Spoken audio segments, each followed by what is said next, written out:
Hello, आज हम discuss करेंगे COP29 यानी conference of parties 29 all you need to know about 2024 UN climate conference. The COP29 conference of Paris parties under the United Nations Framework Convention on Climate Change was recently held in Baku, Azerbaijan. Key outcomes of COP29. First, tripling the climate finance. इसमें जो climate finance है उसे triple करने की बात की गई, यानी $300 बिलियन एनुअली बाय 2035 तक 2035 new collective quantified goals. Okay, under the Paris agreement ये कितना था? पेरिस में ये $100 बिलियन है।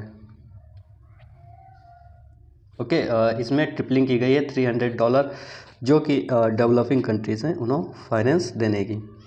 Mobilisation of additional fund target to 1.3 trillion annually by 2035 through public and private sources. इसमें दोनों बात की गई कि $1.3 ट्रिलियन फंड हम और मोबिलाइज करेंगे 2035 तक, जो कि पब्लिक और प्राइवेट सेक्टर दोनों से।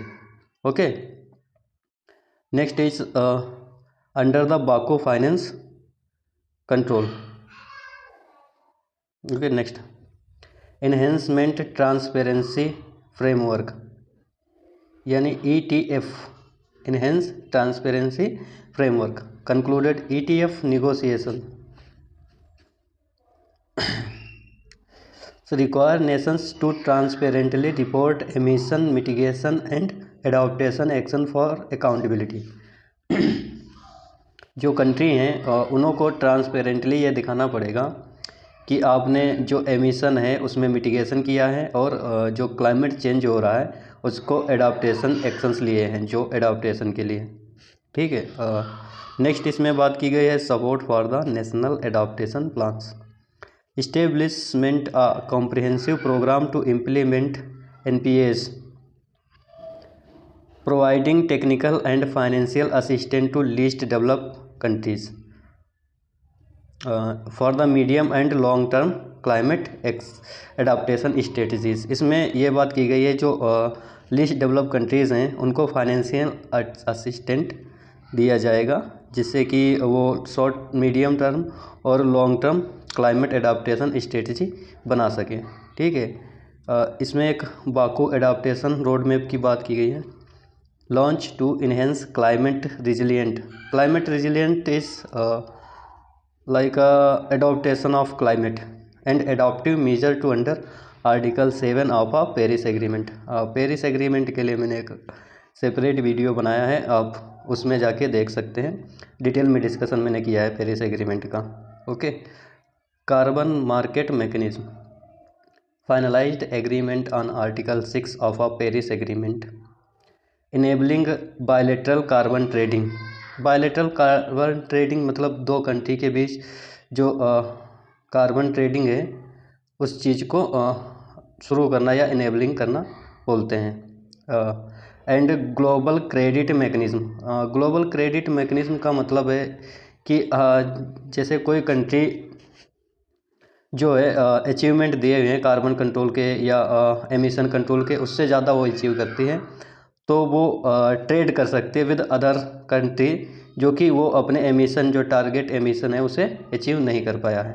Okay, gender and climate change renewed आ Lima framework programme on gender for the 10 year to ensure gender equality in climate change. Okay, यहाँ gender equality in climate change की बात की गई है। ठीक है, next bilateral transparency report. Bilateral transparency report में कहा गया first emission from the 13 country recorded under ETF यहाँ मैंने डिस्कस किया था, एनहेंस ट्रांसपेरेंसी फ्रेमवर्क। ठीक है, इसी ETF and advancing global climate compliance, इसमें 13 कंट्रीज़ हैं, उनके रिकॉर्ड किए जाएंगे एमिशन, जो फर्स्ट सबमिशन है for the 13 countries under ETF, advancing global climate compliances. And second, global climate transparency platform launch Baku declaration. ये बाकू डिक्लेरेशन के time पे लॉन्च किया गया है। And global climate transparency platform to support timely BTR bilateral trading, ये इधर discuss किया था हमने, कहाँ गया, बायलेटरल ट्रांसपेरेंसी रिपोर्ट्स। ओके, ये जो है global climate transparency platform to support the timely biennial transparency report submission and reinforce transparency in the commitments. जैसे जो कमिटमेंट्स दिए गए हैं, जो ग्लोबल क्लाइमेट ट्रांसपेरेंसी एक प्लेटफॉर्म बनाया जाएगा जो बाकू डिक्लेरेशन के आधार पे, और उसमें ये ट्रांसपेरेंसी दिखाई गई जाएगी कि जो कमिटमेंट दिए गए हैं वो कौन कंट्री ट्रांसपेरेंटली अचीव कर रही है या नहीं कर रही है। ऐसा होता है कि कई बार बहुत सारी कंट्री हैं जो इसे अचीव नहीं कर पाती, लेकिन वो फॉल्स इन्फॉर्मेशन प्रोवाइड करते हैं कि उन्होंने इतना कमिटमेंट अचीव कर लिया, जो कमिटमेंट हैं उसे अचीव कर लिए, इसीलिए इसमें ट्रांसपेरेंसी आए। इसके लिए इन्होंने global climate transparency platform establish किया है। नेक्स्ट है indigenous people and local communities adopted the Baku work plan extending local communities and indigenous people platform mandate to integrate traditional knowledge। Traditional knowledge की इसलिए बात की जाती है कि हमारी जो इंडिजिनस या ट्रेडिशनल नॉलेज है वो ज़्यादा इफेक्टिव या एडाप्टिव हो सकता है अगेंस्ट द क्लाइमेट चेंज। ठीक है, knowledge into climate policies.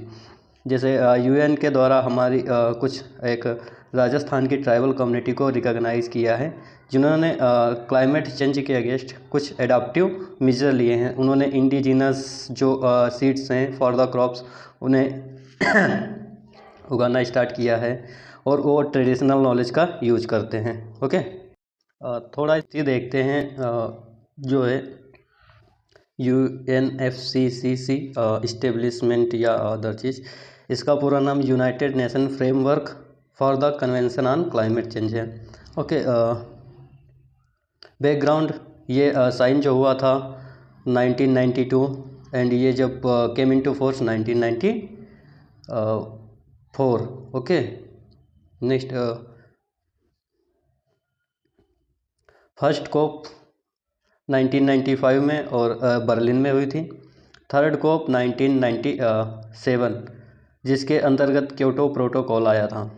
Okay, seventh जो है 2001, जिसमें क्योटो के रूल्स आए थे कि क्योटो के क्या रूल्स होंगे। 1997 में क्योटो प्रोटोकॉल और 2001 में क्योटो रूल्स। इसे ये मराकेश एकॉर्ड भी इसे बोलते हैं। ठीक है, next is 11th COP 2005, Kyoto came into force. जो क्योटो या उसके रूल्स हैं वो फोर्स में आए कब, 2005 में, 11th कॉन्फ्रेंस ऑफ पार्टीज़।